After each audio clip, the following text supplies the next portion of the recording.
Okay. This is Noah's point of view. This is the last one I'm going to do for now because I've been reading pretty much since I woke up.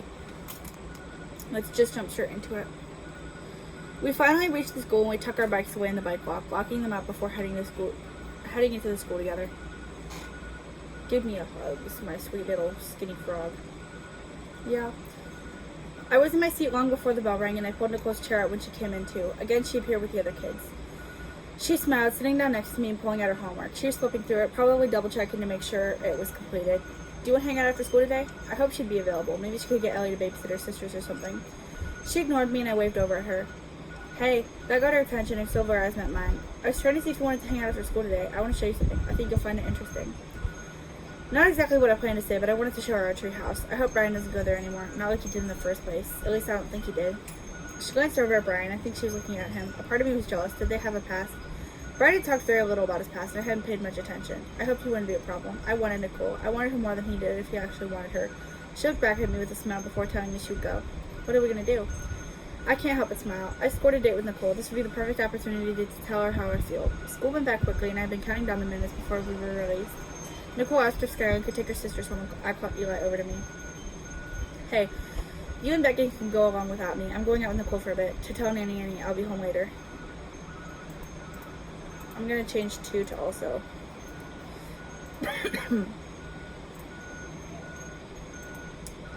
In time for the slop, Eli asks.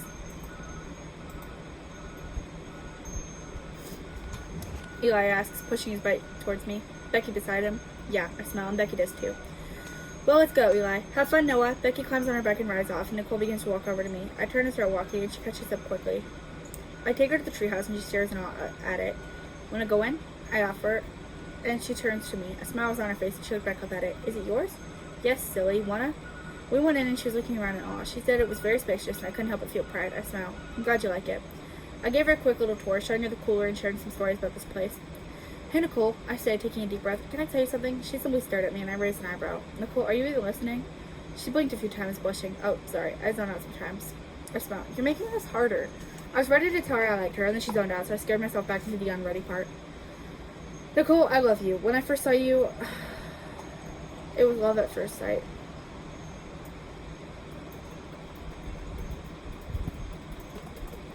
Then, getting to know you, my love grew even more.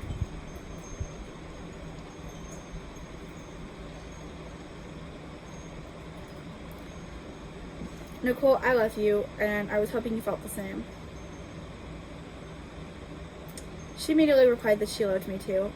It was fast, so it could be untrue, but I wasn't going to question her. Now that we were dating, I wasn't going to push her away.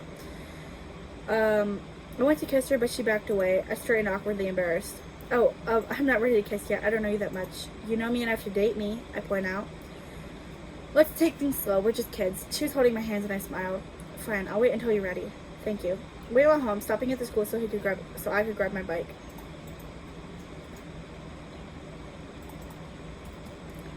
Ever ride a bike? I asked her. She probably has. The outside world has so many things, but I would like to teach her if she hasn't. Yeah, but it's been a while. She smiles. We make it to her neighborhood, and she pauses. She was staying with Skyline, I guess. We decided we were officially a couple, and I made sure she made it to the door okay before riding to my home. House. Sorry. I wish I could spend more time with her, but I'm sure we could meet up over summer break.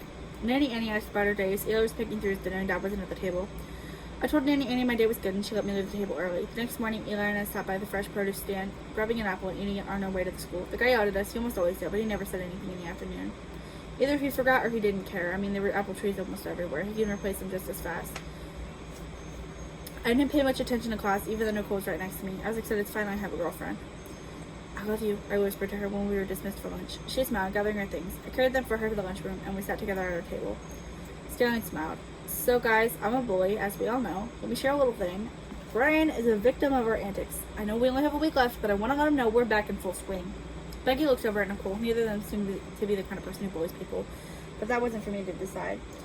Maybe Nicole just doesn't prefer to do it herself because she laughed at the Jessica antics. Skyline smirked, heading over to his table. From afar, I can see she snatched his book and she ripped it, handing him back the back half. Handing him the back half back. She then shredded the remaining half of the book, laughing as she sprinkled it along the floor.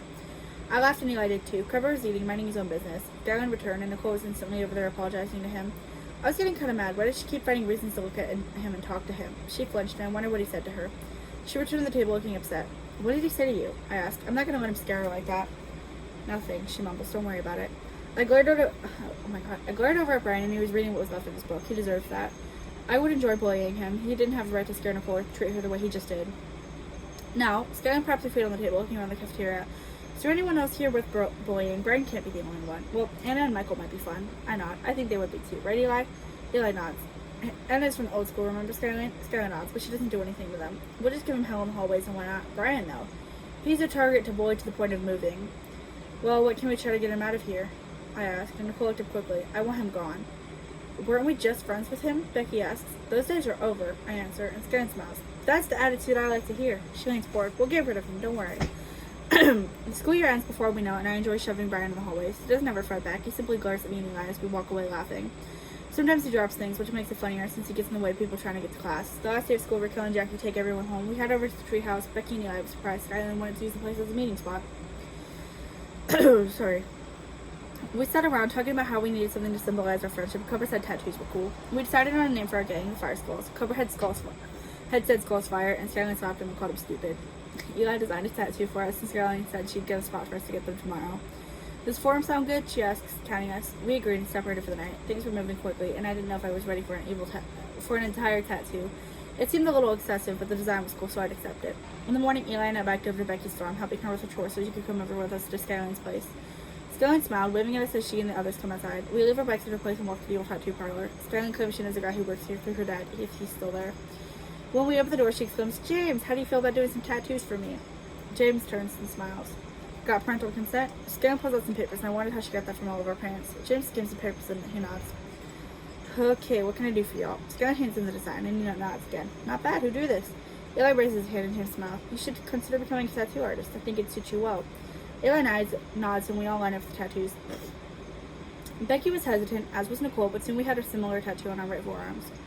Nicole stared at hers as if she was in shock. I wondered if her parents would come back. I hope not. She might get in trouble since there was no parental consent. We walked home and Nicole leaned her behind. I walked next to her and she sighed. I don't think I want the tattoo, she admits. I'll admit it wasn't something I wanted right away, and it's a bit big for matching tattoos, but I don't mind. I don't mind it. It's okay. Now you're officially a part of something forever, and you'll never leave. Skyline allowed us into her house, and her mom was home, and she smiled at everyone. Hello, everyone. It's nice to see you have so many friends, Skyline. Friends. These are followers, Mom. Skyline rolled her eyes in response, taking us upstairs. We plotted our torture plan for the next few school years towards Brian. Pushing, shoving, kicking, teasing, everything. We agreed we would move on to any new kid, but we wouldn't forget our old friend Brian.